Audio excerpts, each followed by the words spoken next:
चलिए पहले सवाल पे आते हैं। कब का पेपर है? तो ये पेपर सॉल्व करेंगे आज हम लोग 2008 का। देख रहे हैं ना, 2008 का एग्जाम कब है? 23/4/2008 का एग्जाम जो है कि आपको होने वाला है। पहला प्रश्न बहुत आसान प्रश्न है कि डायनेमो काम करता है, कैसे काम करता है जी बताइए। यांत्रिक ऊर्जा को विद्युत ऊर्जा में। यांत्रिक ऊर्जा को विद्युत ऊर्जा, हाँ, यांत्रिक ऊर्जा को विद्युत ऊर्जा में जो है कि आपको बदलता है डायनेमो। और डायनेमो एज ए जनरेटर के रूप में काम करता है। मतलब जनरेटर भी कैसे काम करता है?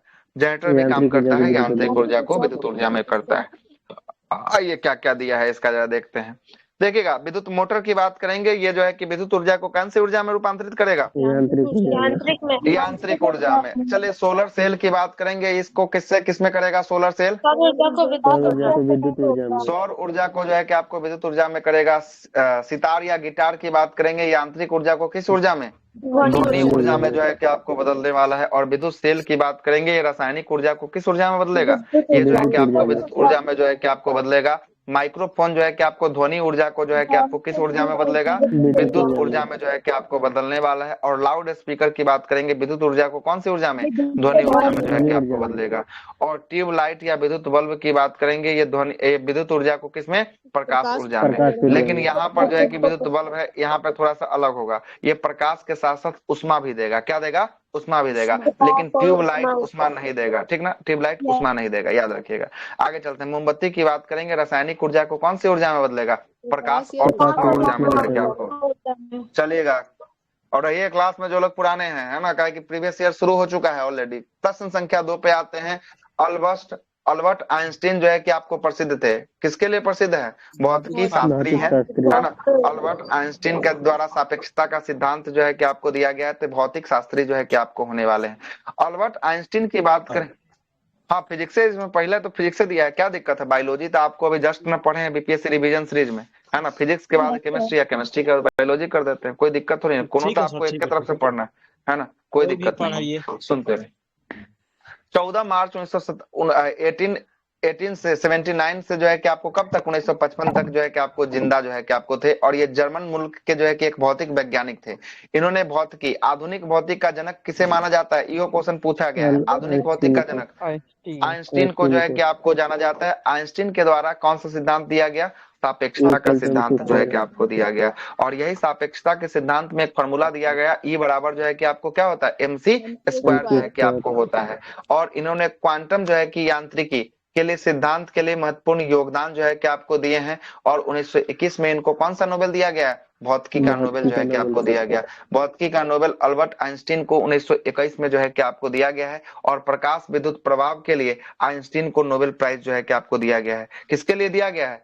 प्रकाश विद्युत प्रभाव के लिए। बहुत लोग जो है कि आपको इसके लिए मारता, सापेक्षता का सिद्धांत के लिए। नहीं, सापेक्षता के सिद्धांत के लिए नहीं दिया गया, इनको दिया गया प्रकाश विद्युत प्रभाव के लिए जो है कि आपको नोबेल जो है कि आपको दिया गया। क्लियर है? आगे चलते हैं।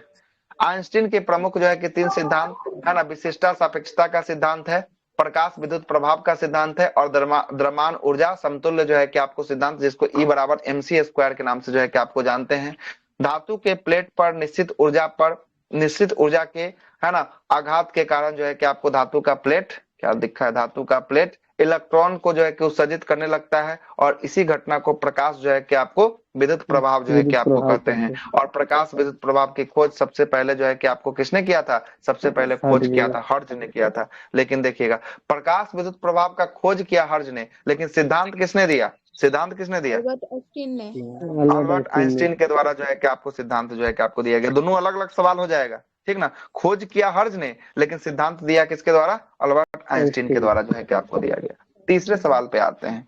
तीसरा सवाल बोलता है कि निम्नलिखित कौन सा यंत्र विद्युत धारा को मापता है? तो विद्युत धारा को मापने वाला अमीटर देखिए कहीं है, तो ऑप्शन नंबर 4 चलिएगा। विद्युत जो है कि आपको अमीटर के द्वारा विद्युत धारा को मापा जाता है। इसके एक पैमाना जो है कि आपको होता है, जिसकी सहायता से जो है कि धारा को अमीटर में, एम्पियर में जो है कि आपको ज्ञात किया जाता है। एक आदर्श अमीटर का प्रतिरोध बहुत बार एग्जाम में पूछा है, कितना होता है? शून्य जो है कि आपको होता है। और अमीटर को हमेशा विद्युत परिपथ में कौन सा क्रम में लगाया जाता है? श्रेणी क्रम क्रम में।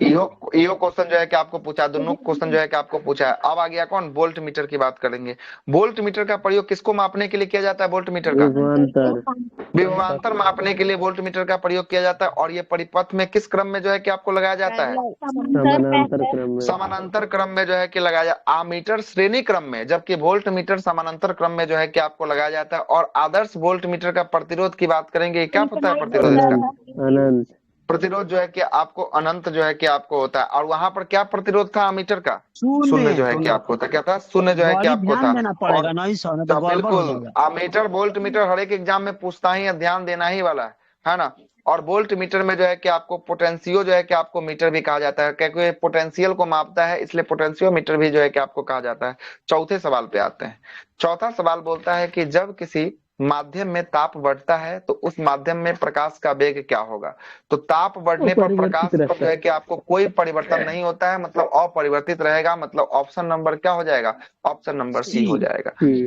अपरिवर्तित रहता है। देखिएगा, जब प्रकाश किसी माध्यम में ताप अगर बढ़ा देंगे, किसी माध्यम का ताप बढ़ा देंगे, तो उस माध्यम में प्रकाश के चाल पर कोई प्रभाव नहीं पड़ेगा। और जब कोई प्रभाव नहीं पड़ेगा तो अपरिवर्तित रहेगा कि नहीं रहेगा? अपरिवर्तित रहेगा सर। आगे चलते हैं।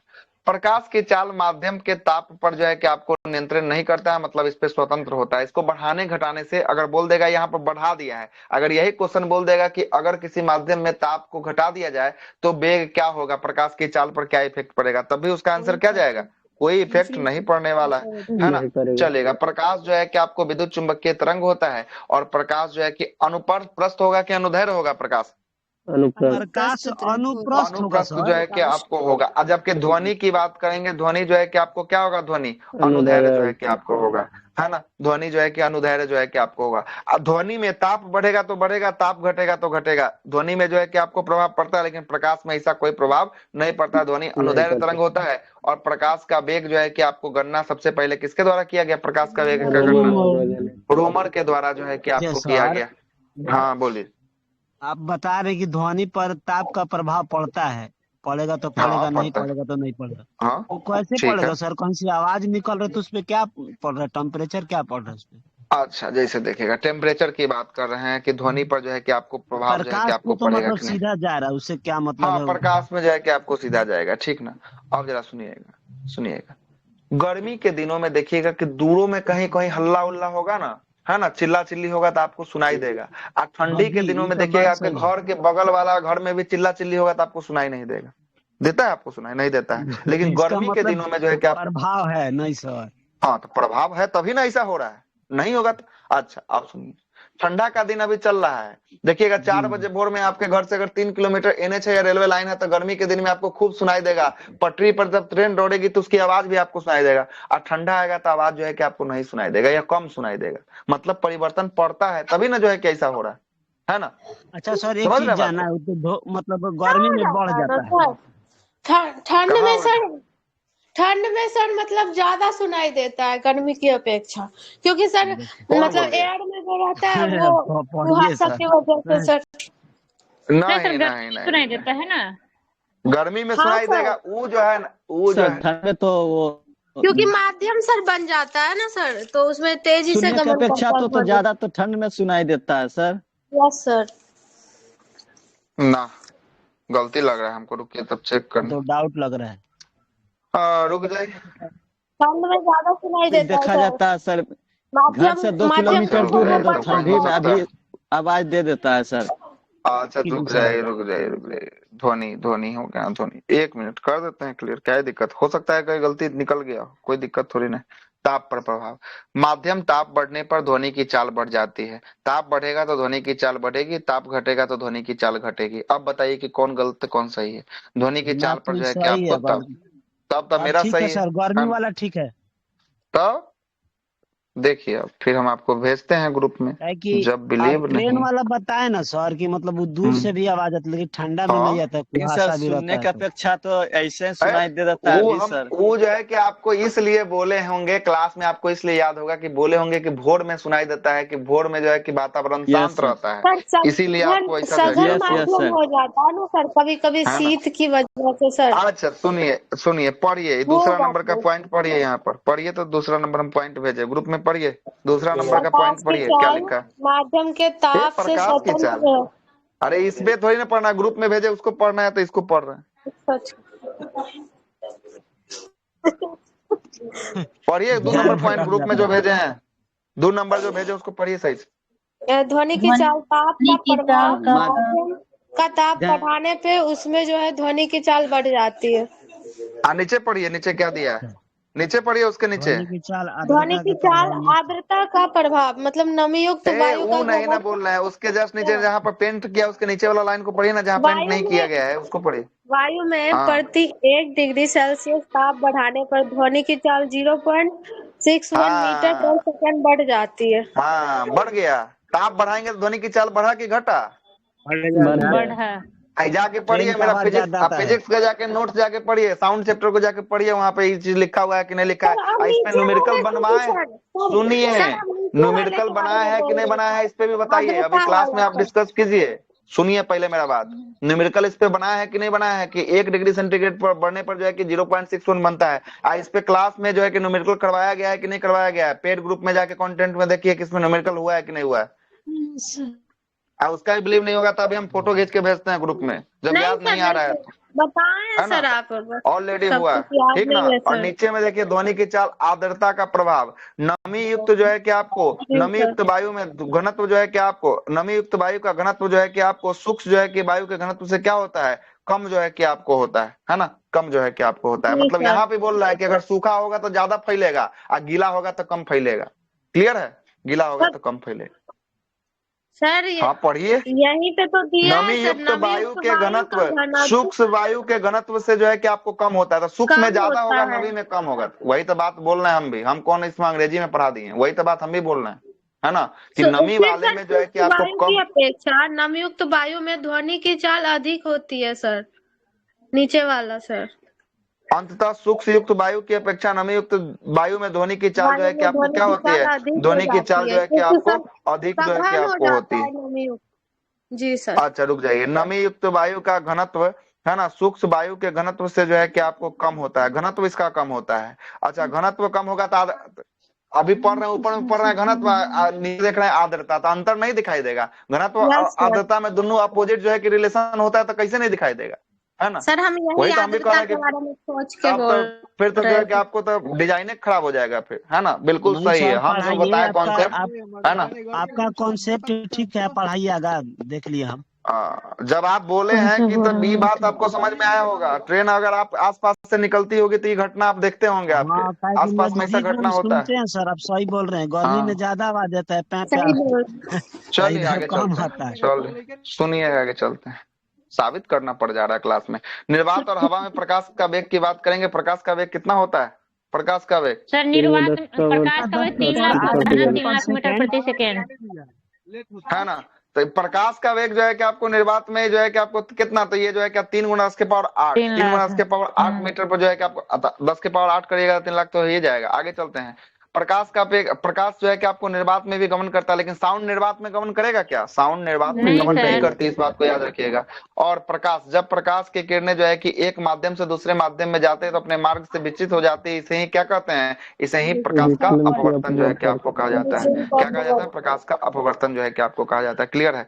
देख लीजिए, मात्र जो है कि 4 गो क्वेश्चन फिजिक्स से पूछा है, आप लोग के आंख के सामने है। 2008 के एग्जाम में कितना क्वेश्चन आया फिजिक्स का, 4 गो क्वेश्चन आया ना, 4 गो। अब आते हैं 2012 के एग्जाम में, आते हैं यहाँ देखते हैं क्या वो क्वेश्चन पूछा फिजिक्स का।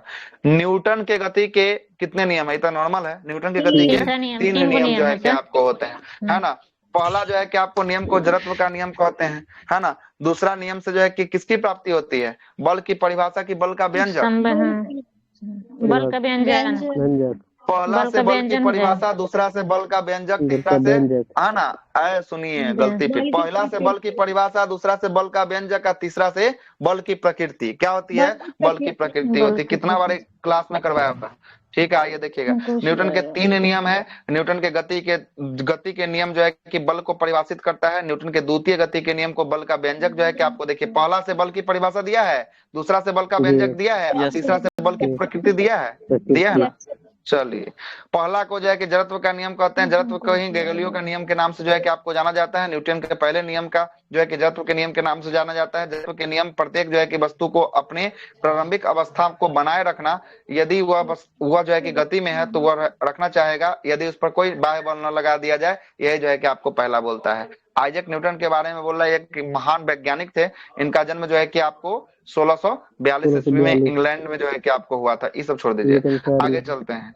और जो है कि न्यूटन को फिजिक्स का जो है कि आपको क्या माना जाता है? पिता जो है कि आपको माना जाता है। और न्यूटन के गति के जो है कि आपको नियम जो है कि आपको दिए थे। गुरुत्वाकर्षण का भी नियम किसने दिया है? गुरुत्वाकर्षण का भी नियम न्यूटन के द्वारा जो है कि आपको दिया गया है। चलिए, दूसरा नंबर सवाल आ गया। दूसरा सवाल की बात करेंगे। दूसरा सवाल है कि एक अश्व शक्ति, नॉर्मल सवाल है, कितना वाट के बराबर होता है? 746 वाट के बराबर जो है कि ऑप्शन नंबर ए हो गया। हॉर्स पावर या अश्व शक्ति जो है कि आपको किसकी मात्रक होती है? तो इस शक्ति का जो है कि आपको मात्रक होता है। और बड़े जो है कि इलेक्ट्रॉनिक मोटरों की रेटिंग जो है कि हॉर्स पावर में व्यक्त की जाती है। लेकिन शक्ति का और सब मात्रक है। एक वाट होता है, किलोवाट होता है, मेगावाट होता है, टेरावाट होता है। ये सब जो है कि आपको किसका है? ये सब जो है कि आपको मात्रक है। शक्ति का ही यूनिट जो है कि आपको होने वाला है ना। आगे देखते हैं। जब इसमें समय जो है कि आपको समय से जो है कि आपको गुना कर दिया जाता है, तो यह ऊर्जा का मात्रक जो है कि आपको बन जाता है। जैसे वाट सेकंड हो गया, वाट जो है कि घंटा हो गया, और वाट जो है कि किलोवाट घंटा हो गया। तो ये किसका मात्रक हो जाएगा? ऊर्जा का जो है कि आपको मात्रक हो जाएगा। इसी के आधार पर जो है कि आपको बिजली का बिल आता है, कितना आपने खपत कितना देर तक किया है, इसी के आधार पर बिजली बिल जो है कि आपको आता है ना। विद्युत ऊर्जा का व्यवसायिक जो है कि आपको मात्रक की बात करेंगे, क्या होगा? किलोवाट घंटा जो है कि आपको होगा। किलोवाट घंटा जो है कि आपको होगा। और 1 किलोवाट घंटा बराबर कितना जूल? ये भी क्वेश्चन आया हुआ है, बहुत अच्छा क्वेश्चन है। 3.6 के पावर जो है कि आपको 6 जो है कि आपको जूल जो है कि आपको होगा। 6 जूल जो है कि आपको होने वाला है। चलिएगा, और ऊर्जा एवं कार्य का मात्रक क्या होता है दोनों का? ये क्वेश्चन आ गया बीपीएससी। जूल जो है कि आपको होता है ना। ऊर्जा और कार्य का मात्रक दोनों का सेम जो है कि मात्रक होता है। क्या होता है? जूल जो है कि आपको मात्रक जो है कि आपको होता है। क्लियर है? जूल जो है कि आपको होता है। आगे चलते हैं, अगला सवाल पे आते हैं। फ़ारेनहाइट स्केल मतलब क्या होता है? मतलब उसका साइज आकृति। हाँ, बल की प्रकृति का मतलब हो गया उसका कैसा प्रकार का प्रकृति है, कैसा उसका जो है कि आपको जो है कि आप, है ना, कैसा वो अपना नेचर को दिखाता है ना। गुण, नेचर गुण को जो है कि आपको दिखा रहा है ना, कैसा उसका नेचर है, कैसा उसका गुण है। क्लियर? आगे चलते हैं। चलिएगा, अगला सवाल क्या बोलता है? फ़ारेनहाइट तापमापी ऊपरी तथा निचले बिंदु के मध्य जो है कि कितना का अंतर होता है? बहुत अच्छा सवाल है। कितना डिग्री का अंतराल होगा? 180 का जो है कि अंतराल जो है कि आपको होता है। कितना का? 180 का होता है। देखिएगा, फ़ारेनहाइट की बात कर रहा है ना। अब आते हैं, ताप मापने के लिए अलग अलग प्रकार के पैमाने का प्रयोग जो है कि आपको किया जाता है। इसमें सेल्सियस पैमाना, फ़ारेनहाइट पैमाना और केल्विन पैमाना होता है। इस पैमाने का आविष्कार जो है कि स्वीडन के वैज्ञानिक किसके द्वारा किया गया था? सेल्सियस पैमाने का आविष्कार सेल्सियस के द्वारा जो है कि आपको किया गया था। आगे देखते हैं। इस पैमाने में जो है कि आपको 0 डिग्री हिमांक बिंदु होता है और भाप बिंदु जिसको हम बॉइलिंग पॉइंट कहते हैं। कितना डिग्री बॉइलिंग पॉइंट होता है? 100 डिग्री जो है कि आपको होता है। और इसके बीच जो है कि देखिएगा तो कितना का अंतर होगा? इसके बीच की दूरी जो है कि 100 के बराबर भागों में डॉट होती है। और प्रत्येक जो है कि आपको 1 डिग्री मतलब कि 0 से लेकर 100 तक जाएंगे, मतलब कि 100 का अंतर जो है कि आपको दिखाई देगा। दूसरा है फ़ारेनहाइट पैमाना की बाबात करेंगे। इसका आविष्कार जर्मन जो है कि आपको वैज्ञानिक फ़ारेनहाइट के द्वारा किया गया। और इसका हिमांक बिंदु देखिए कितना डिग्री फ़ारेनहाइट? 32। अब भाप बिंदु मतलब बॉइलिंग पॉइंट कितना डिग्री फ़ारेनहाइट? 212। अब दोनों के बीच का अंतर कितना? 180 का अंतर निकल के आ रहा है कि नहीं आ रहा है? 180 का दोनों के बीच का अंतर जो है कि आपको निकल के देना पड़ेगा नहीं सर? Kelvin, Fahrenheit, Celsius. इसे तो कितना बार बताए होंगे, है ना, 100 हो जाता है, 100 है ना, दूरी होता कितना है। बार जो है कि आपको बताए होंगे। चलिएगा, इसके बीच से 180 जो है कि बराबर भागों में बटा जाता है। और डॉक्टरी थर्मामीटर का रेटिंग जो है कि आपको किसमें दिया जाता है? डॉक्टरी थर्मामीटर जो हम लोग बुखार को टेस्ट करने के लिए फ़ारेनहाइट में किया जाता है। अब आते हैं केल्विन पैमाना। केल्विन पैमाना में हिमांक बिंदु की बात करेंगे, जमता कितना पर है कोई चीज? 273 पे जो है कि आपको जमता है। और जबकि भाप कब बनता है? भाप तो 373, 273 और 373 के बीच अंतर की बात करेंगे, 100 का अंतर दिख रहा है, 100 डिग्री का अंतर जो है कि आपको 100 केल्विन का अंतर जो है कि आपको दिखाई देगा। और ताप का एसआई मात्रक की बात करेंगे, एसआई मात्रक क्या होता है? केल्विन जो है कि आपको क्या होता है? केल्विन जो है आपको होता है। आगे चलते हैं, परम शून्य टेम्परेचर की बात करेंगे, एब्सोल्यूट जीरो जो है कि टेम्परेचर की बात करेंगे। इसी जो है कि आपको वस्तु की अधिकतम जो है कि आपको ताप की कोई सीमा नहीं होती है, लेकिन न्यूनतम ताप की सीमा जो है कि आपको, अधिकतम आप जहां तक ले जाइए कोई सीमा नहीं है, लेकिन न्यूनतम एक जगह सीमा है। और इसी जो है कि न्यूनतम ताप को क्या कहते हैं? परम शून्य टेम्परेचर के नाम से जो है कि आपको जानते हैं। परम शून्य टेम्परेचर को जो है कि हम लोग ओके के नाम से लिखते हैं। ओ का मतलब हो गया जीरो और केल्विन हो गया, मतलब जीरो केल्विन बोलिए, या जो है कि आपको सेंटीग्रेड में चलेंगे तो कितना सेंटीग्रेड जाना पड़ेगा माइनस में? 273 डिग्री सेल्सियस हो जाएगा। हाँ, आईसी को जो है कि पूरा लिखता है 273.15। आईसी को जो है कि आपको एग्जाम में पूछता है कि 273 माइनस 273 जो है कि आपको लिख के पूछता है, ठीक ना? परम शून्य टेम्परेचर होता है, अर्थात जीरो केल्विन बराबर माइनस 273.15 सेंटीग्रेड। अर्थात जो है कि आपको है ना केल्विन पैमाना, देखिए केल्विन में इसको कितना डिनोट करेंगे? केल्विन में ये सब पूछ देगा तो फिर फंस जाएगा सब। 273 केल्विन में इसको जो है कि आपको 273.16 जो है कि आपको केल्विन में इसको डिनोट करेंगे, याद रखिएगा, है ना? सेल्सियस की बात करेंगे, सेल्सियस में माइनस 273, केल्विन पैमाना की बात करेंगे, केल्विन में 273.16, और जो है कि एक और क्या बचा? एक और बचा क्या? फॉरेनहाइट। फॉरेनहाइट। फॉरेनहाइट स्केल का जो है कि आपको जो है कि देखना पड़ेगा, यहाँ पर नहीं दिया है ना, देखना पड़ेगा। 400 कुछ होता है सर। मतलब ये सीधे सर मतलब निगेटिव में आ जाता है सेल्सियस में, और केल्विन में पॉजिटिव। हाँ हाँ, तो ये जो है कि परम शून्य टेम्परेचर हुआ। क्या हुआ? परम शून्य जो है कि आपको टेम्परेचर हुआ, एब्सोल्यूट जीरो जो है कि आपको हुआ। ये फॉर्मूला आता है ना सर एक्सचेंज करने वाला, C/5 बराबर F-32/9। हाँ, ये तो फॉर्मूला है, C अपॉन में 5 है ना इक्वल टू F माइनस जो है कि आपको 32/9 है ना। अब इसी में जो है कि जिसको बैठाना है बैठाइए, या उसके बाद जो है कि निकाल लीजिए, है ना, ये फॉर्मूला। चलते हैं आगे। अब क्या बोल रहा है? मानव शरीर का टेम्परेचर की बात करेंगे। मानव शरीर का तापमान जो है कि कितना डिग्री सेंटीग्रेड होता है? 37 डिग्री जो है कि सेंटीग्रेड होता है। अब फ़ारेनहाइट स्केल पे बात करेंगे, फ़ारेनहाइट में कितना होता है? 100.6 होता है। और केल्विन पैमाना पे बात करेंगे, कितना केल्विन हो गया? 310 केल्विन जो है कि आपको होता है, ठीक ना, 310 केल्विन होता है। और डॉक्टरी थर्मामीटर में पारे मरकरी का उपयोग जो है कि आपको किया जाता है ना, क्योंकि टेम्परेचर जैसे ही बढ़ता है पारा जो है कि उठने लगता है। पारा जो है कि उष्मा का अच्छा चालक होता है, साथ ही उष्मा का अवशोषक नहीं होता है। पायरियोमीटर जो है कि उच्च तापक्रम को मापने के लिए जो है कि आपको किसका प्रयोग किया जाता है? पायरियोमीटर का प्रयोग किया जाता है। और पायरियोमीटर से सूर्य का जो है कि तापक्रम, तारों का तापक्रम किससे मापा जाता है? तो इसका मापांक जो है कि आपको पायरियोमीटर से होता है। क्लियर है? पायरियोमीटर से होता है। आगे आते हैं, ये आसान सवाल। चालक का मतलब क्यों, मतलब उसमें में ढल जाता है? उष्मा का चालक का मतलब उष्मा देंगे तो वो अपना फैलाव दिखाने लगेगा। क्या होगा? फैलाव दिखाने लगेगा, मतलब वो आगे पीछे बढ़ने लगेगा, है ना, फैलना लगेगा, ठीक है। आगे चलते हैं। पाराश्रव जो है कि आपको ध्वनि की आवृत्ति की बात करेंगे। देखिए 3 प्रकार की ध्वनि होती है, अवश्रव, पराश्रव और जो है कि आपको, है ना, कौन सा? श्रव तरंग जो है कि आपको होता है। तो यहाँ क्या बोला? पाराश्रव बोला। पाराश्रव का मतलब कितना से ऊपर? 20,000 से 20,000 से ऊपर होता है। देखिएगा 20,000 से ऊपर होता है। 3 होता है, एक अवश्रव होता है। अवश्रव का कितना होता है?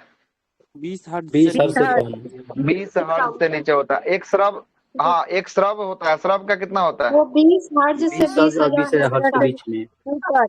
हाँ, 20 से लेके 20,000। करण बाबू कुछ याद आ रहा है? भूल गए हैं अभी तक गलती के सर? 20 के। हाँ करण बाबू हैं, भूले नहीं ना गलती। 20 से लेके कहाँ तक पहुंचाएंगे? 20 के HZ तक पहुंचाएंगे। यही 20,000 हो गया। हुआ था सर। ये गलती हुआ। दरोगा के 1275 में क्वेश्चन पूछ ले, ठीक ना, ये गलती मारे। आर्टिकल जब 14 ये आता है ना, हमको आपका बात याद पड़ जाता है कि कैसे मतलब के को समझ के गलती मार दी है, समझ से बाहर हो नहीं गया, समझ पाए, मतलब ऑप्शन ध्यान नहीं दिए। चलिए कोई ना, होता है। अब श्रव तरंग की बात करेंगे, इसकी आवृत्ति। हाँ, के का मतलब हो गया 1000 हो गया। के अब 20 में जो है कि आपको 3 जीरो लगेंगे तो 20,000 नहीं हो जाएगा, है ना। हम पहले सोचे 1000 मतलब 1000 होता है, ये क्या क्या होता है नहीं पता था पहले। के का मतलब जो है कि आपको देखते होंगे यूट्यूब पे चैनल नहीं पे जो है देखते कि होंगे, दिखता नहीं है यूट्यूब पे के पर, है ना, हाँ इतना यस के अब है। पता हो गया सर, पहले नहीं पता था। सर सिंधु आगे सभ्यता में चलते भी हैं। के लिख देता है सर, 5,000 ऐसे करके, और उसके हाँ पहले तो लिखने के जो है कि 18,000। आपको के का मतलब 1000 होता है, उसी से डिनोट कर दिया, संख्या को थोड़ा सा बड़ा ना लिख के छोटा लिखने के लिए। क्लियर है। सर 20 हर्ट्ज से नीचे की आवृत्ति वाले ध्वनि को जो है कि अवस्रव तरंग कहते हैं। यह हमारे कान नहीं सुन सकते हैं, है ना। इस प्रकार के जो है कि तरंग बहुत जो है कि आपको बड़े आकार के स्रोत जो है कि उत्पन्न करता है, और कुत्ता इत्यादि जो है कि इसको सुन सकता है।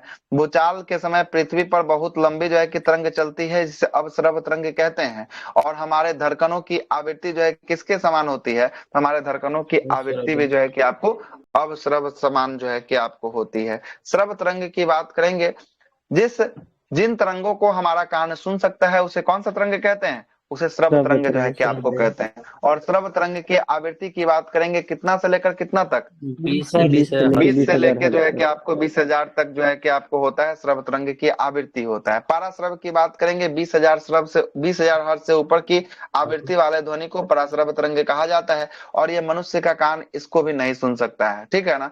आगे, परंतु ये कुछ जानवर है जैसे कुत्ता, बिल्ली, चमगादड़ आदि इसको सुन सकते हैं। और इन तरंगों को, है ना, गाल्टन की जो है कि आपको, हाँ, गाल्टन की सीटी के द्वारा जो, तथा, है ना, दाब प्रभाव की विधि द्वारा, है ना, क्वार्ट्ज के क्रिस्टल से कंपनों के उत्पन्न जो है कि आपको किया जा सकता है। तो अच्छा, तो यो सवाल बन सकता है कि गाल्टन की सीटी द्वारा उत्पन्न तरंग कैसी तरंग होती है, या दाब प्रभाव की विधि से उत्पन्न तरंग कैसी तरंग होती है, या जो है कि, है ना, या जो है कि क्वार्ट्ज का क्रिस्टल के कंपनों से उत्पन्न तरंग कैसी तरंग होती है। तो ये होता है कैसा, पाराश्रव तरंग होता है। देखिए प्रीवियस ईयर पेपर पढ़ने से यही सब, है ना, यही सब जो है कि आपको निकल कर जो है कि आपको सामने आएगा कि कैसा कैसा प्रश्न जो है कि आगे आने वाला एग्जाम में बन सकता है।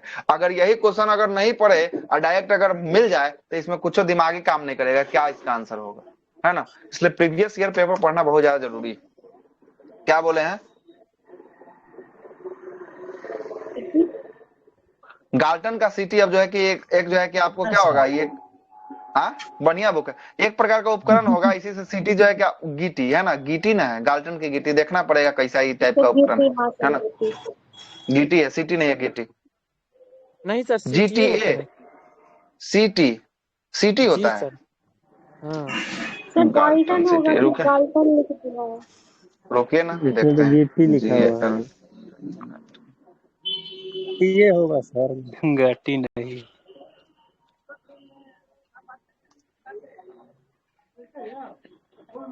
देखिए ना, दिखाते हैं गाल्टन की सिटी, यही है गाल्टन की सिटी।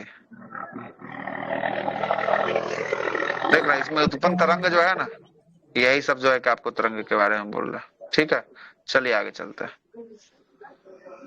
आगे आइएगा। इन तरंगों की आवृत्ति बहुत उच्च होती है, जिसके कारण ये अपने साथ किसको लेके जाती है, अपने साथ किसको लेके ट्रांसफर करती है, ऊर्जा को जो है कि आपको साथ जो है कि आपको लेके जाती है। साथ ही इनकी तरंग जो है कि तरंग बहुत जो है कि आपको छोटी होती है, जिनके कारण एक पतले जो है कि आपको किरण पुंज के रूप में ये बहुत दूर तक जो है कि आपको भेजा जा सकता है। और इन गुण के कारण इन तरंगों को अनेक जो है कि लाभकारी उपयोग जो है कि आपको किया जाता है। इसका उपयोग कहाँ कहाँ होता है, संकेत को भेजने में किस तरंग, बहुत बार क्वेश्चन पूछा है, संकेत को भेजने में कैसा, पाराश्रव तरंग का प्रयोग जो है कि आपको किया जाता है।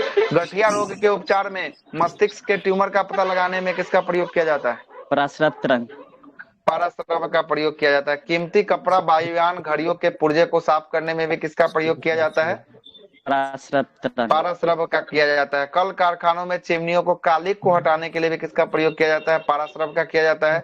दूध के अंदर हानिकारक जीवाणुओं को नष्ट करने के लिए भी पाराश्रव। समुद्र की गहराई को पता लगाने के लिए सोनार के द्वारा किस तरह, हाँ सर ठीक है रहा, उतना अच्छा नहीं गया। अच्छा, उधर बात कर रहे हैं, हमको लगा कि हमको रोक रहे हैं। समुद्र की गहराई में पता करने के लिए है ना, वहाँ तो होगा, है ना, बंद करिए, आगे चलते हैं, सुनिएगा। सोनार से जो है कि उत्पन्न सोनार ध्वनि से परावर्तन का सिद्धांत जो है कि आपको इसी पे काम करता है। और सोनार एक ऐसी तकनीक है जो पानी की सतह पर तथा उसके निचले जो है कि आपको निगेटिव करके दूरियों को जो है कि मापने, संचार करने और वस्तुओं का पता लगाने में के लिए जो है कि आपको ध्वनि प्रसार का उपयोग जो है कि सोनार के द्वारा जो है कि आपको किया जाता है। सोनार में कैसा तरंग हो गया सोनार में? पराश्रव्य तरंग। पराश्रव तरंग का जो है कि उपयोग जो वो है कि आपको रिफ्लेक्ट किया गया। अच्छा करता नीचे है है ना, रिफ्लेक्ट करता है। हम आपको इसका बताए थे कैसे रिफ्लेक्ट करता है, यहाँ नहीं बताएंगे। फिर सोनार जो है कि साउंड नेविगेशन एंड रैंकिंग इसका पूरा नाम, ये क्वेश्चन आया हुआ है। और इसमें ध्वनि तरंग का प्रयोग जो है कि आपको किया जाता है। और रडार का पूरा नाम क्या है? रडार का रेडियो डिटेक्शन एंड रनिंग जो है कि आपको इसका पूरा नाम होता है। और यह एक इलेक्ट्रॉनिक उपकरण है जो वस्तुओं के उपस्थिति, स्थिति और आकार, गति का पता लगाने के लिए रेडियो तरंग का प्रयोग जो है कि आपको किया जाता है।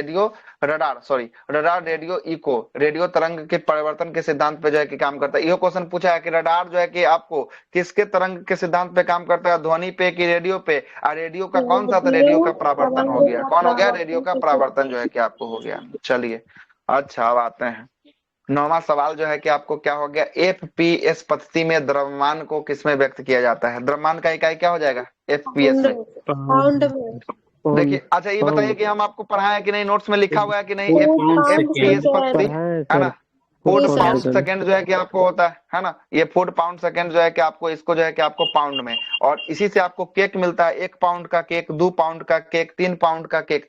1 पाउंड में कितना ग्राम? 453 ग्राम जो है कि आपको होता है। कितना होता है? 453 ग्राम होता है। ठीक है, आगे चलते हैं। एमकेएस पद्धति या एसआई पद्धति द्रव्यमान को किसमें व्यक्त करता है? तो ये द्रव्यमान को करता है किसमें? किलोग्राम में जो है कि आपको बात व्यक्त करता है। देखिए 2012 में भी कितना क्वेश्चन फिजिक्स से पूछ लिया?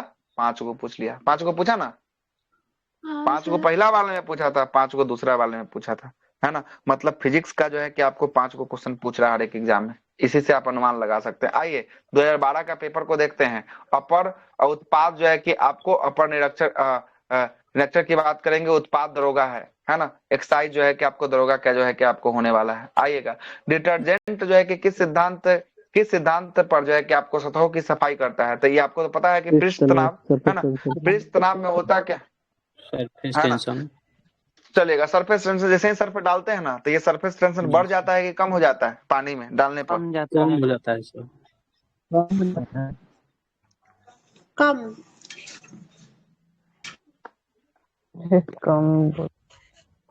देखिएगा सरफेस टेंशन जो है कि कम नहीं जाता है, सरफेस टेंशन जो है कि आपको बढ़ जाता है। अब बढ़ने के बाद क्या होता है? बढ़ने के बाद फैल जाता है। फैलने के बाद जैसे ही हम लोग ब्रश मारते हैं, ब्रश क्या होता है? ब्रश से पूरा साफ हो जाता है। देखिएगा क्या बोल रहा है। अच्छा, कम जो है कि क्षेत्रफल प्राप्त करने की प्रकृति जो है कि आपको होती है। देखिएगा पृथ्वी पर द्रव में जो है कि आपको, है ना, स्वतंत्र पृष्ठ पर कम से कम क्षेत्रफल प्राप्त करने की प्रकृति होती है, जिसके कारण पृष्ठ जो है कि आपको, है ना, सदैव जो है कि तनाव की स्थिति में जो है कि आपको रहता है, और इसे ही पृष्ठ तनाव कहते हैं। इसका जो है कि एसआई मात्रक की बात करेंगे, एसआई मात्रक पृष्ठ तनाव का क्या हो गया?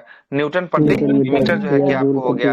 या इसको क्या कहते हैं? जूल प्रति जो है कि आपको वर्ग मीटर में जो है कि आपको कहते हैं। दाब, द्रव के जो है कि आपको ताप बढ़ने पर पृष्ठ तनाव जो है कि क्या होता है? कम हो जाता है। कम हो जाएगा। अगर द्रव का टेम्परेचर को अगर बढ़ा देंगे तो पृष्ठ तनाव क्या हो जाएगा? पृष्ठ तनाव जो है कि आपको कम जो है कि आपको हो जाएगा।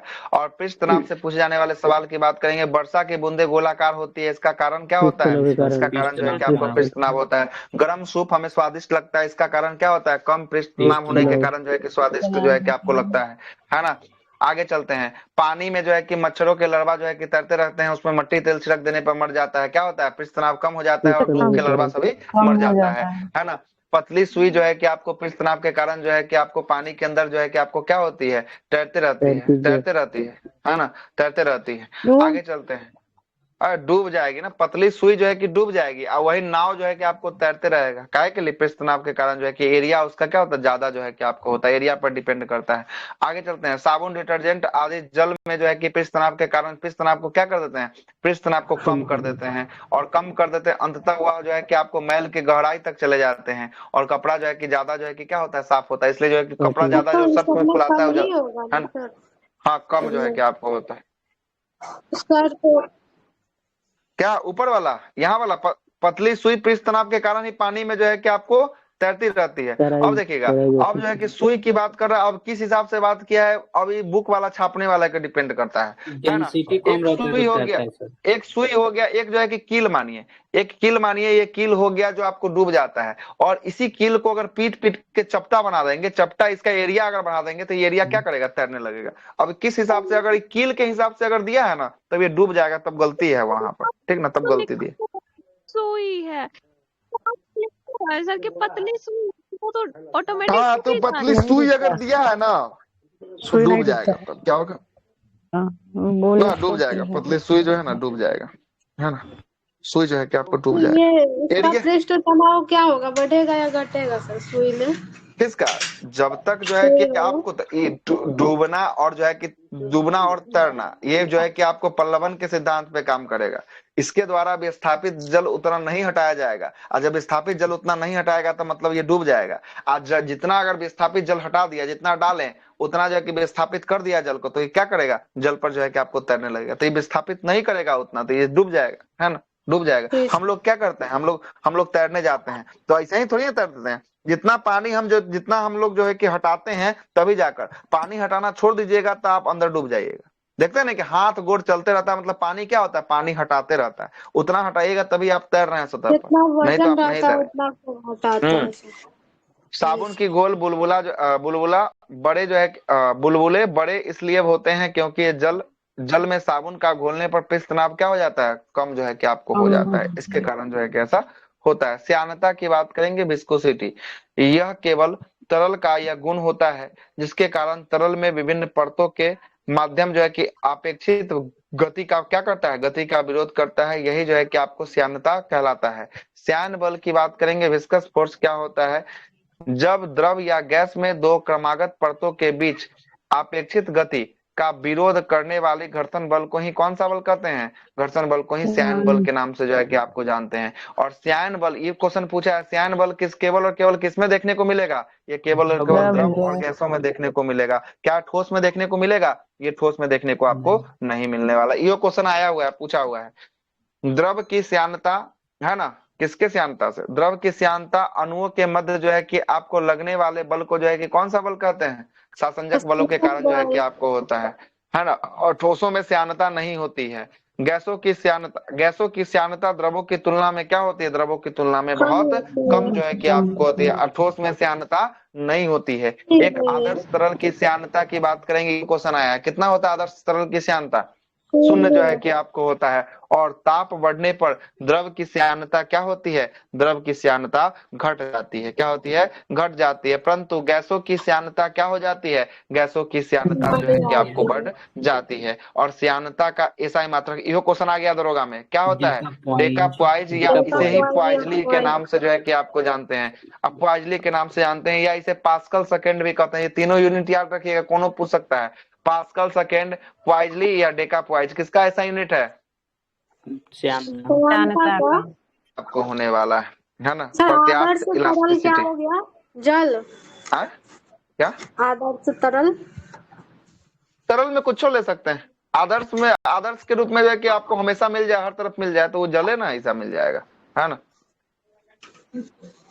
देखिएगा, प्रत्यास्थता की बात करेंगे, इलास्टिसिटी, यह पदार्थ का वह गुण होता है जिसके कारण वस्तु जो है कि उस पर लगाए गए बाहरी बल से उत्पन्न जो है कि किसी भी प्रकार के परिवर्तन का क्या करती है, परिवर्तन का विरोध करती है। जैसे ही बल को हटा दिया जाए अपने मूल अवस्था में, जो पूर्व की उसकी अवस्था है उसमें क्या जाती है, वापस आ। जैसे रबर को देखिएगा, इसमें भी हम अगर बल लगाएंगे, इलास्टिसिटी का गुण होगा, तब देखिएगा जैसे ही बल लगाएंगे फैल जाएगा, और जैसे ही बल को हटाएंगे पहले जैसा अपना गुण पे क्या हो जाएगा, चला आएगा, ठीक है ना। जो वस्तु परिवर्तन में जितना अधिक जो है कि विरोध करता है, उसकी जो है कि आपको उसकी ही ज्यादा जो है कि इलास्टिसिटी का मान होता है। स्टील रबर से ज्यादा जो है कि क्या होता है, इलास्टिसिटी जो है कि आपको होता है। पल्लवन की बात करेंगे, पल्लवन है ना, प्लॉटिंग की बात कर रहा है। पल्लवन में उत्प्लावन बल जो है कि आपको आता है जब यह जो है कि द्रव के गुण पर जो है कि आपको डिपेंड करता है। इसके कारण वस्तुओं के ऊपर की ओर और एक बल लगता है, जिसे ही कौन सा बल कहते हैं, जिसे ही पल्लवन बल के नाम से जो है कि आपको उत्प्लावन बल के नाम से जो है कि आपको जानते हैं।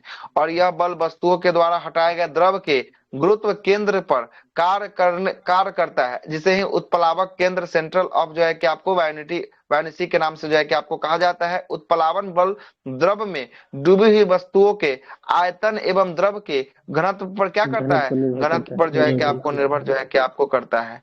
और पिंड जब द्रव में पूर्णतः डूब जाता है तो उत्प्लावन बल का मान पिंड के भार से जो है कि आपको क्या हो जाता है, पिंड के भार से जो है कि आपको कम जो है कि आपको हो जाता है। इसीलिए ना बोलता है कि द्रव में डूबी वस्तुओं को खींचने के लिए हमको आसानी होता है, और उसी चीज को अगर बाहर खींचा जाए तो भारी लगता है, क्या कि यहाँ पर मान जो है कि क्या हो जाता है, कम जो है कि भार का मान कम हो जा रहा है।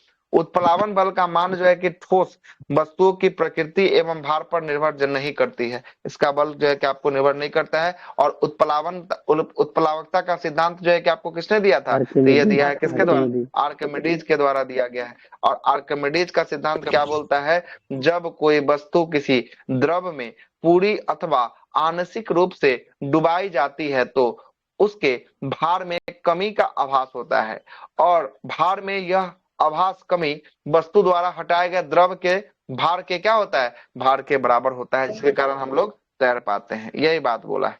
पल्लवन का नियम की बात कर रहा है। संतुलित अवस्था में तैरने पर वस्तु जो है कि अपने भार के बराबर किसको विस्थापित करता है, तो द्रव को विस्थापित जो है कि आपको करता है, ठीक है, द्रव को करता है। ठोस का गुरुत्व केंद्र तथा हटाए गए द्रव के गुरुत्व केंद्र दोनों में ही जो है कि आपको क्या होता है, ऊर्ध्वाधर रेखा जो है कि आपको होनी चाहिए। वस्तु के भार और वस्तु द्वारा हटाए गए द्रव के भार के क्या होता है, बराबर होना चाहिए, है ना। और सामान्यतः जो है कि आपको जल की अपेक्षा समुद्री जल का घनत्व क्या होता है, जल का घनत्व जो है कि आपको अधिक होता है। क्या है कि वहां पर जो है कि नमक पाया जाएगा, नमक जैसे ही मिलेंगे तो अधिक जो है कि आपको घनत्व जो है कि आपको हो जाएगा।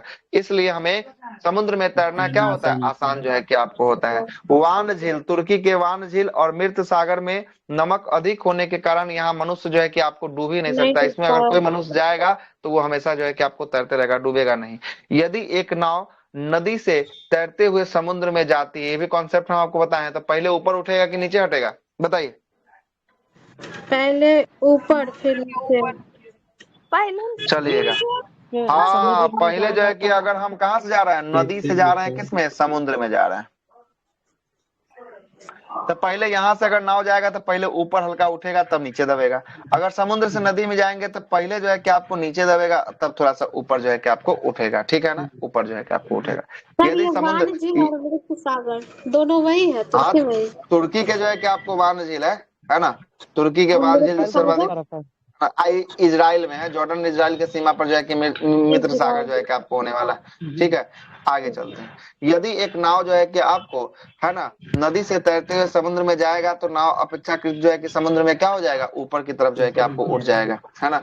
जब जो है कि आपको बर्फ पानी में तैरता है तो उसका आयतन का एक भाग जो है कि पानी के ऊपर रहता है और 9 भाग कहाँ रहता है, 9 भाग पानी के नीचे जो है कि आपको रहता है। और किसी बर्तन में पानी से जो है कि आपको भरा हुआ है ना, और उस पर जो है कि बर्फ तैर रहा है, और पानी में अगर बर्फ पिघल जाएगा तो उसके पात्र पर क्या होगा, तो कोई इफेक्ट नहीं पड़ेगा, जैसा रहेगा वैसे ही जो है कि आपको रहने वाला है। ये भी क्वेश्चन जो है कि आपको पूछा गया। आगे चलिए। अपेक्षित जो है कि आपको घनत्व किससे मापा जाता है, अपेक्षित घनत्व को हाइड्रोमीटर से मापा जाता है घनत्व को, जबकि अपेक्षित आर्द्रता को किससे मापा जाता है, हाइग्रोमीटर से जो है कि आपको मापा जाता है ना। और दूध की शुद्धता लैक्टोमीटर से जो है कि आपको व्यक्त की जाती है, लैक्टोमीटर से जो है कि आपको दूध की शुद्धता मापी जाती है।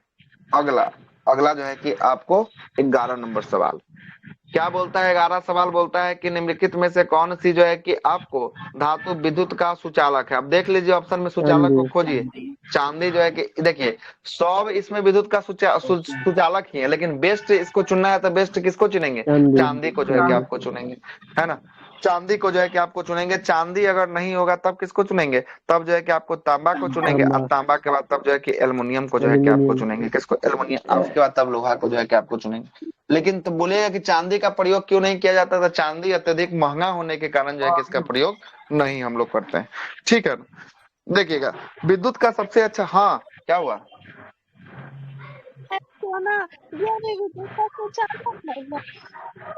कौन, सोना भी चालक है, मेटल है, चालक है ना, चालक।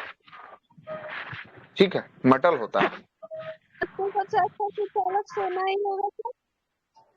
क्या? नहीं नहीं, ऐसा बात नहीं। सबसे अधिक जो है कि आपको चांदी जो है कि आपको होता है। देखिए ना, विद्युत का सबसे अच्छा चालक जो है कि आपको चांदी जो है कि आपको होता है ना। सोना भी चालक है विद्युत का, है ना। विद्युत का सोना चालक है, मेटल।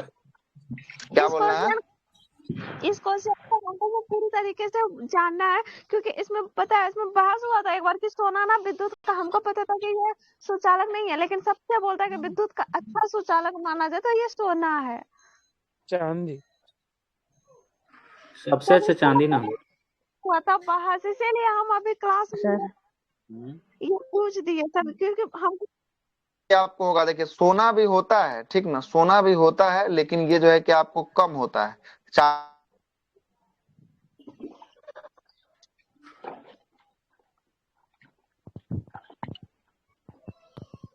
हमको भी लगा कि आ रहा है सर।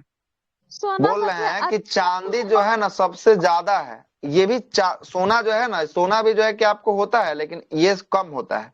चांदी जो है कि आपको ज्यादा है, ठीक ना, चांदी ज्यादा है। क्लियर है? सबसे ज्यादा मतलब चांदी हो जाएगा इसमें। हाँ, सबसे ज्यादा जो है कि आपको चांदी होगा। सर्वोत्तम चांदी, पूछेगा तो चांदी होगा। सर्वोत्तम में चांदी ये लेता है, ठीक ना। विद्युत का सबसे अच्छा चालक चांदी होता है। चांदी का रंग हल्का उजला रंग का होता है, जिसे आभूषण में प्रयोग किया जाता है। यह उष्मा का सबसे अच्छा जो है कि आपको चालक जो है कि आपको कौन होता है? उष्मा का सबसे अच्छा चालक जो है कि आपको तांबा जो है कि आपको होता है।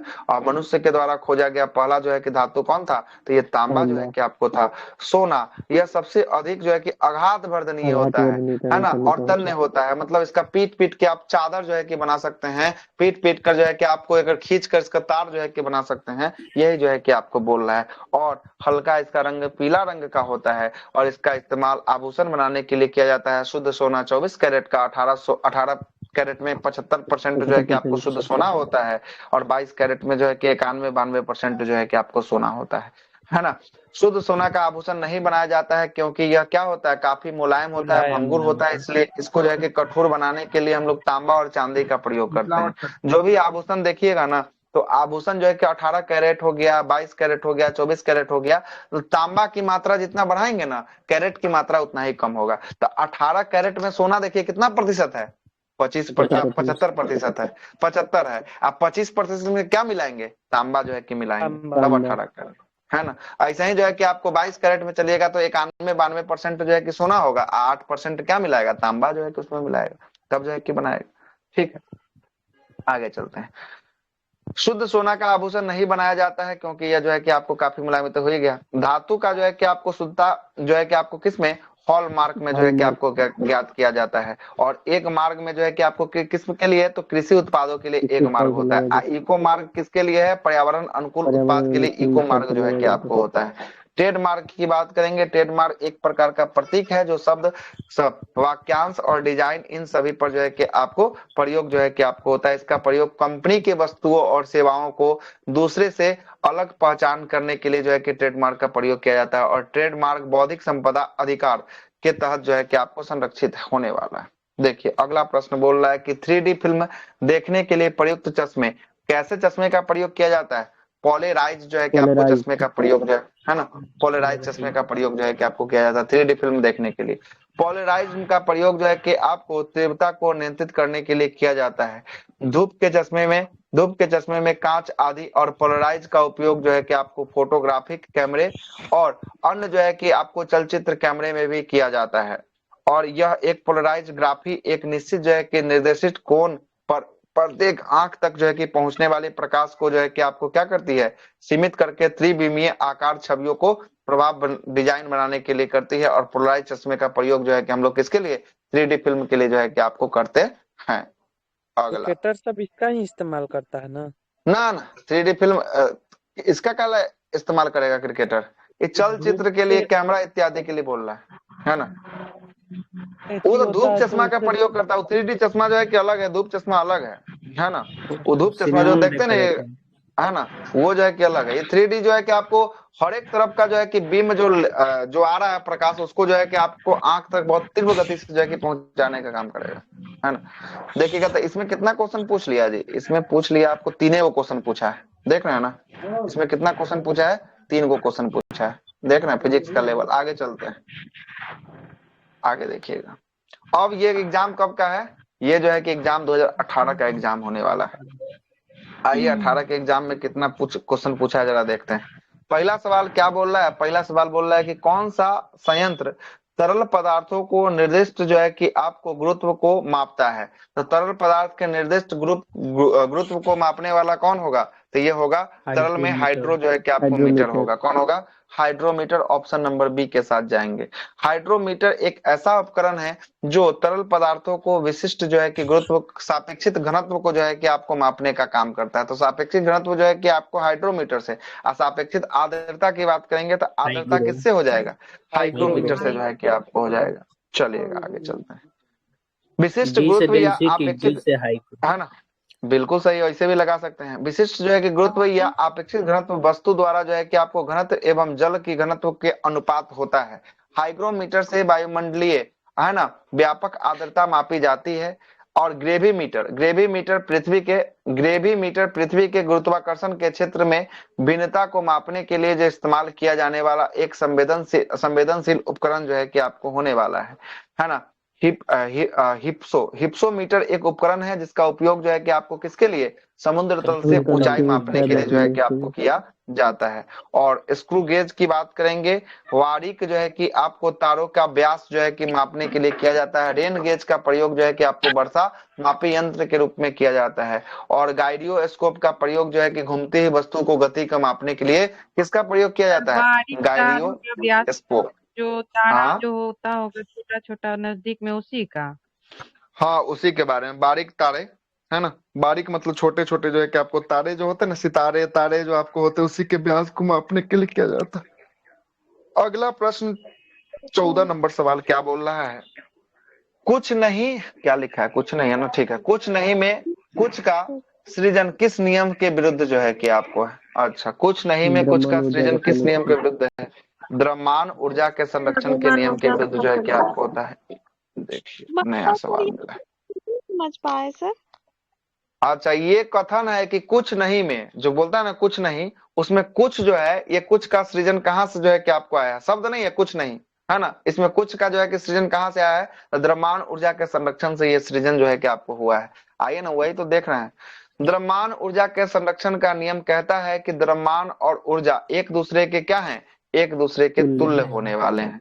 और इसका मतलब यह है कि ऊर्जा को द्रव्यमान और द्रव्यमान को ऊर्जा में बदला जा सकता है। मतलब कि द्रव्यमान को ऊर्जा में, ऊर्जा को द्रव्यमान में बदला जा सकता है ना। इसलिए किसी जो है कि आपको निकाय के लिए द्रव्यमान ऊर्जा के रूप में प्रयोग जो है कि आपको क्या प्रयुक्त जो है के रूप से संरक्षित जो है कि आपको होता है। और इसी नियम को जो है कि E बराबर जो है कि mc² में जो है कि व्यक्त किया जाता है। और यह किसके द्वारा? आइंस्टीन के द्वारा जो है कि आपको दिया गया।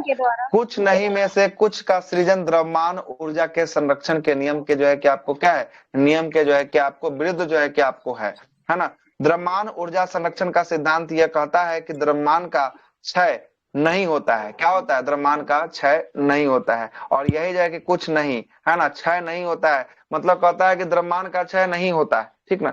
द्रव्यमान किसी भी तत्व में एक समान ही जो है कि आपको बना रहता है, चाहे वह किसी भी स्थान पर रखा जाए। तो यहीं से एक क्वेश्चन निकलता है कि किसी भी चीज का, वस्तु का भार बदलता है लेकिन उसका द्रव्यमान कहीं नहीं बदलता है। उसका द्रव्यमान हमेशा जो है कि आपको क्या रहता है? एक समान जो है कि आपको रहता है ना, एक समान जो है कि आपको रहता है, ठीक है। ऊर्जा संरक्षण के सिद्धांत भी यह बताता है कि ऊर्जा का कुछ जो है कि आपको मात्रा नियत जो है कि आपको रहती है। और ऊर्जा ना तो उत्पन्न किया जाता है और ना ही से नष्ट किया जा सकता है। ऊर्जा को केवल एक से दूसरे रूप में परिवर्तन या रूपांतरण जो है कि आपको किया जा सकता है, ठीक है।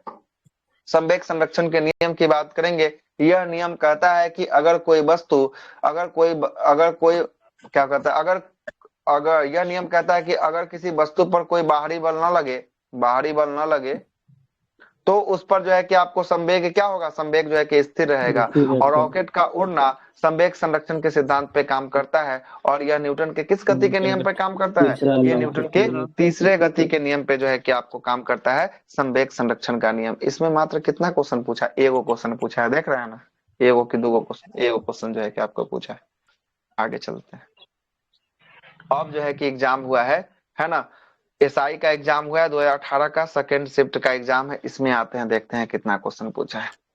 देखिएगा, इसमें पहला प्रश्न बोल रहा है, क्या बोल रहा है? पहला प्रश्न आपसे बोल रहा है कि समय के साथ वेग में परिवर्तन को किससे परिभाषित किया जाता था? वेग में परिवर्तन को क्या कहते हैं? वेग में परिवर्तन को त्वरण कहते हैं, है ना?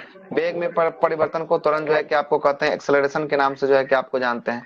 समय के साथ वेग में परिवर्तन को त्वरण कहा जाता है। ये सब एकदम वन लाइनर क्वेश्चन है। और त्वरण को जो है कि आपको, है ना, त्वरण में जो है कि आपको क्या होता है? वेग में परिवर्तन में जो है कि आपको जो दिखता है वही त्वरण होता है। और त्वरण जो है कि आपको निकालने के लिए अंतिम वेग माइनस जो है कि आप प्रारंभिक वेग जो है कि आपको करेंगे, तो ये त्वरण जो है कि आपको पॉजिटिव जो है कि आपको होगा। और अंतिम वेग, अच्छा नहीं सुनिएगा, अंतिम वेग बड़ा होगा किससे? प्रारंभिक वेग से बड़ा होगा तो त्वरण जो है कि पॉजिटिव होगा। अंतिम वेग बराबर प्रारंभिक वेग होगा तो त्वरण का मान 0 होगा। और अंतिम वेग जो है कि आपको प्रारंभिक वेग से छोटा होगा तो त्वरण का मान निगेटिव होगा। और जब निगेटिव त्वरण होगा तो इसे क्या कहेंगे? मंदन कहेंगे। क्या कहेंगे? मंदन जो है कि आपको कहेंगे। ऋणात्मक त्वरण को ही क्या कहा जाता है? मंदन जो है कि आपको कहा जाता है। और त्वरण का एसआई मात्रक जो है कि आपको मीटर प्रति सेकंड जो है कि आपको होता है ना? सेकंड स्क्वायर जो है कि आपको होता है ना? और वृत्ताकार पथ पर एक जो है कि समान गति जो है कि आपको त्वरित गति का उदाहरण जो है कि आपको होता है बल, द्रव्यमान और त्वरण जो है कि आपको गुणनफल जो है कि आपको होता है। और यहीं से निकला F बराबर कौन सा फॉर्मूला? F बराबर ma संवेग में परिवर्तन के दर से जो है कि आपको निकला। चलिएगा, मास इनटू एक्सेलरेशन जो है कि आपको होता है। और बल का एसआई मात्रक की बात करेंगे। बल का एसआई मात्रक क्या? न्यूटन जो है कि आपको होता है। और इसे सीजीएस में सीजीएस में से डाइन में व्यक्त किया जाता है। और कार, बल और विस्थापन ये एक कैसा राशि है? तो ये सब जो है कि एक सदिश का गुणनफल जो है कि आपको होता है। और कार अदिश है, सॉरी अदिश है, सदिश बोल दी, अदिश का गुणनफल होता है। अगला है कार एवं ऊर्जा का एसआई मात्रक होता है, जूल होता है सर। न्यूटन और डाइन होता है ना, 10⁵ ना होता है। 10 के पावर 5 10 के पावर 5 डाइन जो है कि आपको होता है ना? चलते हैं, अगला सवाल क्या बोल रहा है? 16 का 2, 16वां नंबर सवाल बोल रहा है कि धारा प्रवाह वाले चालक के चारों ओर किस प्रकार का क्षेत्र जो है कि आपको उत्पन्न होता है? तो ये चुंबकीय क्षेत्र होता है। मैग्नेटिक फील्ड जो है कि आपको उत्पन्न जो है कि आपको होता है। कैसा? मैग्नेटिक फील्ड जो है कि आपको होता है। आइए जरा ये क्वेश्चन आया था ना सर, चुंबकीय वाला। कौन सा? हाँ, ये क्वेश्चन जो है कि गैर संपर्क बल वाला आया था कि गैर संपर्क बल कौन सा होता है? तो चुंबकीय बल। यस सर, दूर से ही सर मतलब उसका क्षेत्र होता है चुंबकीय क्षेत्र से। एसआई का लेवल देख रहे हैं अब, बिहार दरोगा बिहार जो है कि आपको बीपीएससी का लेवल देखे हैं। ऐसा सवाल है ना कि इसमें आप लटक जाइएगा, लेकिन वो सब सवाल में लटकने वाला नहीं था। लेवल देख रहे हैं ना कैसा लेवल? ऐसा कि बीपीएससी का लेवल होता है। पूरा एग्जाम है कि कैंसिल कर दे, फिर से एक बार और ले एग्जाम, तभी जाकर होने वाला कुछ। अब एगो एग्जाम कैंसिल करने से थोड़ी ना कुछ होने वाला है। अब हो सकता है कि ऐसा एग्जाम ले, ऐसा लिया ना सर। अलग अलग शिफ्ट नहीं है, 12,000 संख्या है। 12,000 किसी जिला में 12,000 संख्या भी नहीं होगा। एगो जिला मानिए तो कैंसिल हुआ, एगो सेंटर कैंसिल होने से 12,000 बहुत बड़ा संख्या है ना? मुजफ्फरपुर ऐसा जो जिला है इतना बड़ा है, उसमें 14 की 15,000 मात्र कैंडिडेट बैठा था पूरा मुजफ्फरपुर में। आप समझे? ये वो खाली सेंटर है 12,000 वाला बापू जो है कि आपको परीक्षा भवन, है ना? एगो जिला कैंसिल हुआ है, एगो सेंटर कैंसिल नहीं हुआ है। मानिए एगो जिला कैंसिल हुआ है ना? एगो जिला कैंसिल होले, आप कैसन क्वेश्चन देगा कहना बड़ा मुश्किल है। अगर हार्ड क्वेश्चन हुआ तो उनसे एक को सब लपटा जाएगा, क्या कि इधर वाला निकल जाएगा। अब सब जो चाह रहा है ना कि पूरा एग्जाम कैंसिल हो, फिर से जो है कि आपको हो। अब देखिए की होता है अब, है ना? आते हैं अगले सवाल पे आते हैं। चुंबकीय क्षेत्र इसका राइट आंसर होगा। धारा प्रवाह वाले चालक के चारों ओर चुंबकीय क्षेत्र उत्पन्न होता है। और ऑस्ट्रेड ने सर्वप्रथम यह बताया कि किसी चालक के तार से यदि विद्युत जो है कि धारा प्रवाहित की जाती है तो उसके चारों ओर जो है कि स्वतः कौन सा क्षेत्र उत्पन्न हो जाता है? चुंबकीय क्षेत्र उत्पन्न हो जाता है। ये किसने बताया था? यह बताया था ऑस्ट्रेड के द्वारा जो है कि आपको बताया गया था। आवेश यदि की बात करेंगे, यदि विराम में हो तो यह विद्युत क्षेत्र जो है कि आपको क्या होगा? विराम में हो तो केवल विद्युत क्षेत्र जो है कि आपको उत्पन्न जो है कि आपको करेगा। और गति में हो तो विद्युत क्षेत्र और जो है कि आपको कौन सा क्षेत्र? चुंबकीय क्षेत्र भी जो है कि आपको उत्पन्न जो है कि आपको करने वाला है। आइए 17 का 3, 17 का 3, 17 नंबर क्वेश्चन देखते हैं। चिमनी से धुआं किस सिद्धांत से बाहर आता है? चिमनी से धुआं संवहन सिद्धांत पे जो है कि आपको बाहर बाहर आता है। बहुत अच्छा सवाल है ना। चिमनी से जो है कि आपको, विकिरण, इसका हाँ अभी मतलब सब बताइए। आएगा यहाँ पे। अभी कितना दिन बाद क्लास में एंट्री मारे हैं? उस दिन भी हाँ पूछे थे कितना दिन कौन बाद। पूछ रहा है? हम पूछ रहे हैं, राधिका। अच्छा आप पूछे, हमरा लगा हम लोग नहीं बोल हमको रहे लगा कोई और जो है कि पूछा है ना। अब इसके लिए जो है कि आपको फिर जो है कि स्पेशल जो है कि आपको लेंगे, ठीक ना। संवहन विकिरण सब में जो है कि आपको है ना यूट्यूब पे जो है कि वीडियो डाला हुआ है ना, उस पर जाके देख लीजिए। अगर नहीं समझ में आएगा तो अगला दिन बता देंगे। अब समय खत्म हो चुका है, लास्ट क्वेश्चन ही कर रहे हैं। चिमनी से धुआं जो है कि आपको कौन सा संवहन विधि से जो है कि आपको निकलता है, और धुआं जो है कि गर्म होने के कारण घनत्व जो है कि आपको कम होता है, और जब घनत्व कम होगा तो हल्का उठेगा, हल्का धुआं होगा तो ऊपर की तरफ जो है कि आपको उठेगा, और ऊपर की तरफ जैसे ही उठेगा तो जो है क्या होगा, चिमनी से जो है कि आपको बाहर जो है कि आपको होगा। वही जो है कि आपको ठंडी धुआं जो है कि ठंडी होकर जो है कि आपको भारी हो जाती है, और यह नीचे की ओर जो है कि आपको गति करती है। और यही प्रक्रिया कैसी प्रक्रिया कहलाती है? यही प्रक्रिया जो है कि आपको संवहन प्रक्रिया जो है कि आपको कहलाती है। और धुआं में सबसे अधिक जो है कि एरोसोल कोलाइडी जो है कि आपको होता है। और धुआं की बात करें, अच्छा धुआं किसका विलयन है ना, बताइए थोड़ा। ठोस मतलब कोलाइडी भी। ठोस में ठोस के द्रव में बताइए क्या होगा। वायु का सर ठोस में, वायु गैस का ठोस का चलिए ठीक है, ताकि किसी ठोस को जलाइएगा तभी ना गैस के रूप ले रहा है ना। चल ठीक, आगे चलते हैं। बाष्पीकरण की प्रक्रिया जो है कि आपको किसमें, द्रव गैस में जो है कि बाष्पीकरण की प्रक्रिया में द्रव जो है कि गैस में क्या होता है, द्रव गैस में जो है कि परिवर्तन जो है कि आपको होता है। और वायुमंडल में संवहन विधि से जो है कि आपको क्या होता है, वायुमंडल गर्म होता है। और वायुमंडल में गर्मी आती है किस विधि से, विकिरण के माध्यम से जो है कि आपको है ना, विकिरण से जो है कि आपको आता है। और यहाँ से एक सवाल बीपीएससी पूछा है, संवहन विकिरण है ना, पूछा है ना वो सवाल है ना। और सूर्य की जो है कि आपको, सूर्य की पृथ्वी में जो है कि उष्मा का जो है कि किस विधि से आता है, तो उष्मा जो है कि आपको विकिरण से जो है कि आपको रेडिएशन से जो है कि आपको आता है। यही क्वेश्चन आया हुआ था, ठीक ना।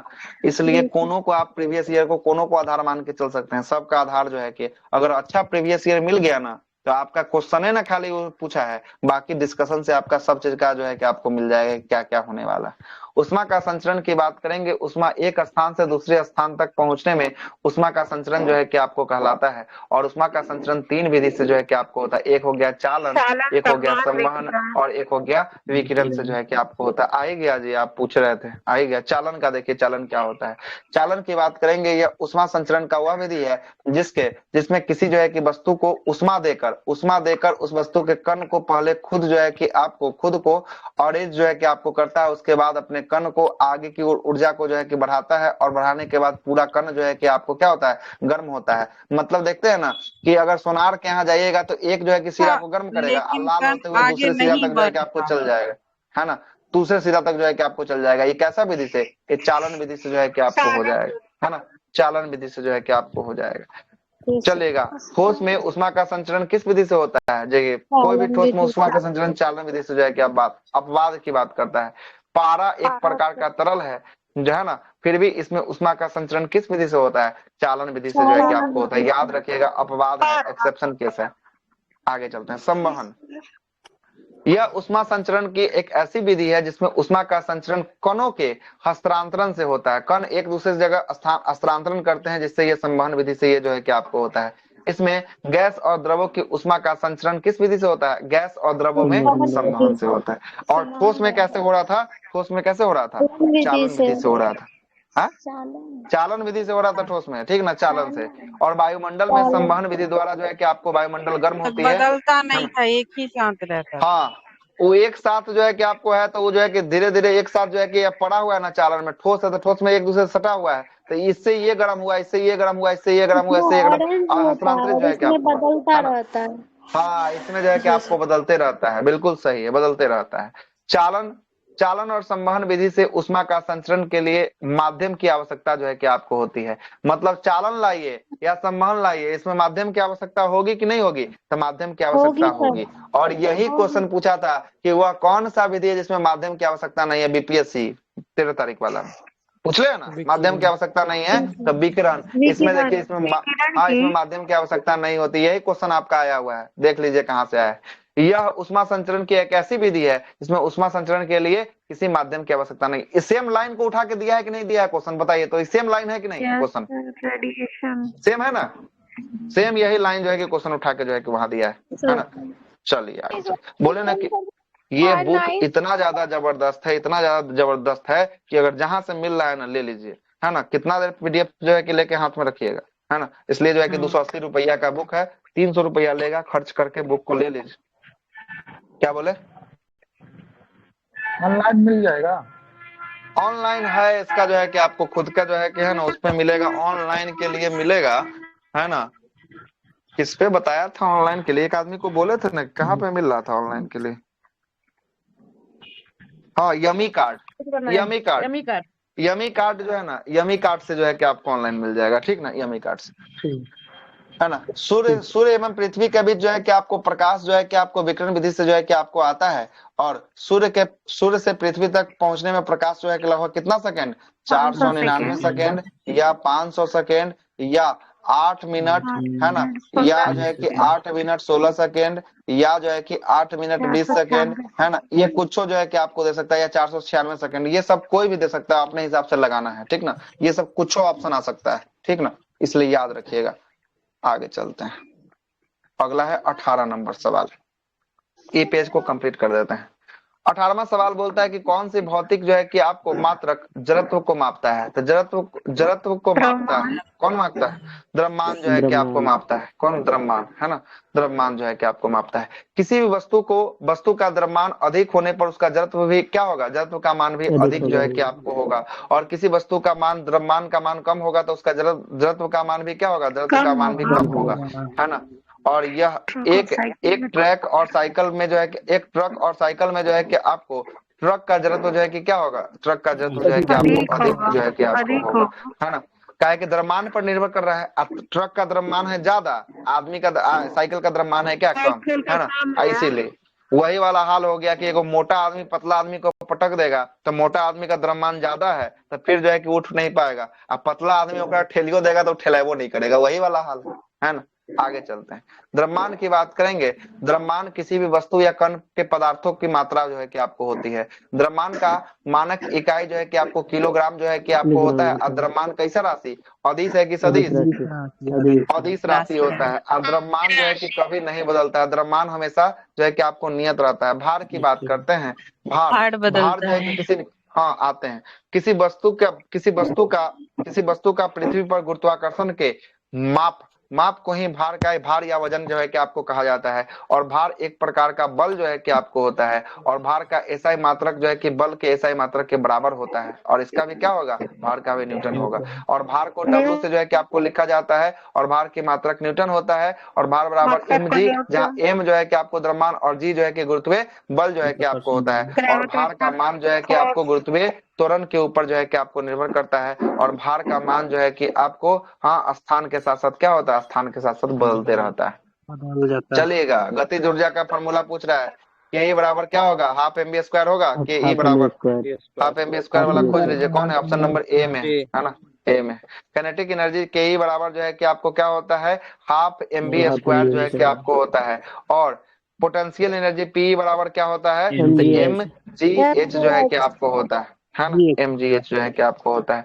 गतिज ऊर्जा का उदाहरण क्या क्या दिया है? एक लुढ़कता हुआ पत्थर, बांध या नदी पर जो है कि बहता हुआ पानी, बहती हुई पवन, दौड़ता हुआ खिलाड़ी, धनुष से छोड़ा गया तीर कमान। ये सब किसका है? ये सब जो है कि गतिज ऊर्जा का जो है कि एग्जाम्पल है।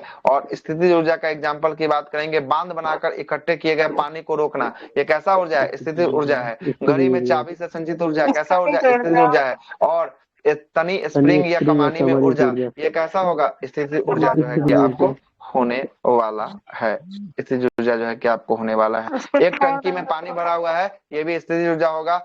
एक स्टैचू जो एक इमारत पे लगा हुआ है, और इसमें भी कैसा ऊर्जा होगा? स्थितिज ऊर्जा होगा। स्थितिज ऊर्जा का फॉर्मूला पी बराबर जो है कि एम जी एच जो है कि आपको होता है ना। चलेगा। छत पर दौड़ता हुआ जो है कि आपको लड़का, ये भी जो है कि आपको किसमें, तो ये गतिज और स्थिर दोनों में जो है कि आपको होगा। उड़ते हुए जहाज में जो है कि बैठे यात्री, है ना, गतिज और स्थिर दोनों में होगा। और गतिज और स्थिति दोनों है तो इसको कौन सा ऊर्जा के नाम से जो है कि आपको जानेंगे, जहाँ गतिज और स्थिति दोनों है तो यांत्रिक ऊर्जा। यांत्रिक ऊर्जा। यांत्रिक ऊर्जा के नाम से जानेंगे। बहुत बेहतरीन, ठीक नहीं, यांत्रिक ऊर्जा के नाम से जानेंगे। चलिए यहाँ तक खत्म हो गया। 20 नंबर से हम लोग जो है कि आपको कल जो है कि आपको देखिए 20 नंबर तो आसानी सवाल है। क्या है, बांध बनाकर जल को रोका गया, कैसा ऊर्जा होगा, स्थितिज ऊर्जा। आपको होगी। विभवांतर को किससे मापा जाता है, अभी जस्ट हुआ है, वोल्ट मीटर से मापा जाता है, ये सब चर्चा हुआ है ना।